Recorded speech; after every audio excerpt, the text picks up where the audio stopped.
હિન્દુ ધર્મ અનુસાર 4 યુગ મળીને એક મહાયુગ બનાવે છે. સત્યયુગ, ત્રેતાયુગ, દ્વાપરયુગ અને કલયુગ.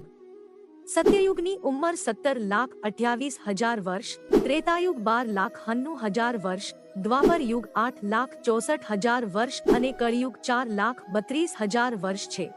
જેમ જેમ પાપ વધે છે તેમ તેમ એ ઉંમરની ઉંમર ઘટતી જાય છે.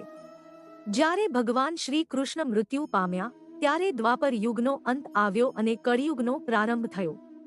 એવું માનવામાં આવે છે કે હાલમાં કળિયુગનું 5,122મું વર્ષ ચાલી રહ્યું છે.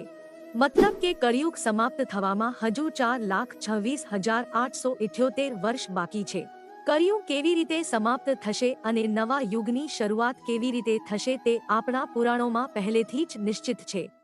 તે બધા લક્ષણોનું વર્ણન આપણા પુરાણોમાં પણ કરવામાં આવ્યું છે જે કળિયુગના અંતનો સંકેત આપશે. આજના વિડીયોમાં અમે તમને આ બધી બાબતો વિશે માહિતી આપીશું, તો વિડીયોને અંત સુધી જોજો. જો તમે ચેનલ પર નવા છો તો ચેનલને અવશ્ય સબસ્ક્રાઇબ કરો. તો ચાલો આજના વિડીયોની શરૂઆત કરીએ. આપણા પુરાણો અનુસાર કળિયુગમાં અધર્મ વધશે અને એક દિવસ તે ધર્મ પર પ્રભુત્વ મેળવશે. પાપ કરનારા લોકોની સંખ્યા વધશે. ચોરી, ખૂન, લૂંટ જેવા પાપ દરેક જગ્યાએ વધવા લાગશે. મનુષ્યો એટલા હિંસક બની જશે કે તેઓ એકબીજાને મારવા લાગશે. જેની પાસે પૈસા હશે તે જ રાજ કરશે. ફક્ત તે જ મજબૂત હશે. માણસ દિવસરાત પૈસા મેળવવાનું જ વિચારતો રહેશે. આ સ્ત્રીઓમાં પુરુષો તેમના ધર્મનું પાલન કરવાનું બંધ કરશે. માતા પિતા, પતિ પત્ની, ભાઈ બહેન જેવા સંબંધોનું કોઈ મહત્વ રહેશે નહીં. મનુષ્યનું આયુષ્ય ઘટીને 10 થી 20 વર્ષ થઈ જશે. માણસ 16 વર્ષની ઉંમરે જ વૃદ્ધ થઈ જશે.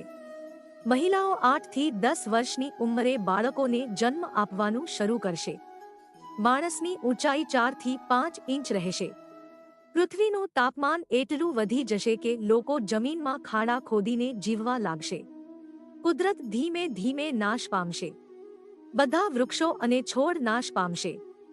ફળદ્રુપ જમીન 5 થી 7 ફૂટ ઊંડે જશે. ખોરાકની એટલી અછત થશે કે લોકો ભૂખે મરવા લાગશે.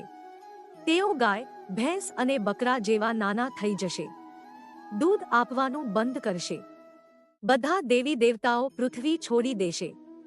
ગંગા સહિત તમામ નદીઓ સુકાઈ જશે. પૃથ્વી રહેવા યોગ્ય રહેશે નહીં. બધું સમાપ્ત થઈ જશે.